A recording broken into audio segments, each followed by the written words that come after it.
बघा आपण बघतोय की दोन दृश्य आपण बघतोय की याच बसमधून मुलांना नेलं जात आहे। आपण अधिक माहिती घेऊया, आमचे प्रतिनिधी मयूर राणे आपल्या सोबत आहेत।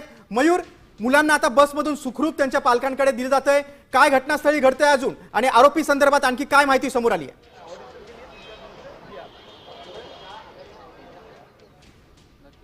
मी आता त्याच ठिकाणी आहे, पवईच्या आरके स्टुडिओ बाहेर आहे। तुम्ही पाहू शकता याच ठिकाणी मुलांना रिहर्सलसाठी बोललं जात होतं, मात्र त्यानंतर आज दुपारच्या सुमारास मुलांना जेवणासाठी बाहेर पाठवण्यात आलेले नाही। त्यानंतर असे निदर्शनास आले की मुलं त्या खिडकीमधनं काही जणांना हात दाखवते, तेव्हा असं कळलं की मुलांना या ठिकाणी एका इस्माइली आहे ते दाबून ठेवलेले आहे। मी सध्या त्याच विभागात आहे। काही वेळेपूर्वी त्या मुलांची सुटका देखील मुंबई पोलीस क्राईम ब्रांचची टीम असेल या ठिकाणी दाखल झाली होती।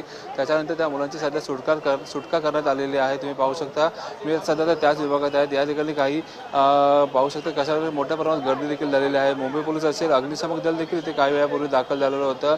या ठिकाणी पाहायला गेलं तर मोठ्या संख्येने पोलीस देखील दाखल झालेले होते। त्या मुलांची सध्या आता सुटका करण्यात आलेली आहे। मुलांना बसमध्ये बसवून त्यांना आता नेण्यात आलेलं आहे। मात्र आरोपीला आता इकडे जवळील जे रुग्णालय आहे तिथे सध्या त्याची आता चौकशी त्याची तपासणी करण्यासाठी त्यांनी नेण्यात आलेलं आहे। तुम्ही पाहू शकता आतल्या बाजूला इथे या ठिकाणी मोठ्या प्रमाणात पोलिसांचा देखील ताफा इथे आलेला आहे। पोलीस आता चौकशी करत आहेत नक्की या इसमाने हे कशासाठी केलं असेल, त्याच्या काही मागण्या होत्या असं त्यांनी देखील एक व्हिडिओ त्यांनी केलेला होता।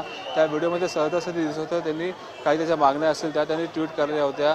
या ठिकाणी आता स्थिती पाहायला गेलं तर मोठ्या प्रमाणात पोलीस बंदोबस्त असेल किंवा ते बघांची गर्दी देखील या ठिकाणी आलेली आहे। आपल्यासोबत देखील काही आहेत। सर काय सांगाल, या ठिकाणी नक्की काय घडलं होतं? या ठिकाणी आज या महावीर क्लासिक बिल्डिंगच्या इथे ग्राउंड प्लस एक या कमर्शियल ऑफिसमध्ये ऑडिशनच्या नावाखाली रोहित आर्य यांनी 17 मुलांना बंद केलं होतं।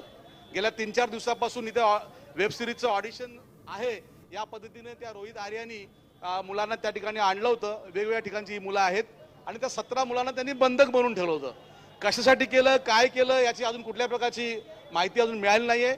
पोलिसांनी पवई पोलीस स्टेशनचा विशेष आभार मानेल, DCP साहेब असतील सर्वांचा विशेष आभार मानेल, तातडीने कारवाई करून त्यांची सुटका केली, सही सलामत सर्व मुलांची सुटका केली। नक्कीच पाहायला गेलं तर या ठिकाणी तातडीने त्या मुलांच्या सध्या आता सुटका करण्यात आल्या आहेत। तुम्ही पाहू शकता अशा प्रकारे इथे जे मुलांचे पालक आहेत ते देखील इथे काही वेळापूर्वी आलेले होते। मुलांच्या पालकांनी देखील बाहेर गदारावर घातलेला होता। तुम्ही आता देखील पाहू शकता या ठिकाणी मोठ्या प्रमाणात जे पालक असतील ते आता स्वतःच्या मुलांना बघायला इथे आहेत, घ्यायला आलेले आहेत। ही बिल्डिंग आहे, या बिल्डिंगच्या आतमध्ये तो स्टुडिओ होता। या स्टुडिओमध्ये नाटकाचे रिहर्सल केले जात होते, मात्र आज दुपारच्या सुमारास ते मुलं जेवणासाठी घरी आले नाही। याचा देखील हे देखील पाहण्यासाठी पालक जेव्हा इथे आले। देश विदेशातील प्रत्येक घडामोडींचे लाईव्ह अपडेट मिळवण्यासाठी आता साम टीव्हीच्या सर्व सोशल मीडिया प्लॅटफॉर्मला लाईक, फॉलो आणि सबस्क्राईब करा।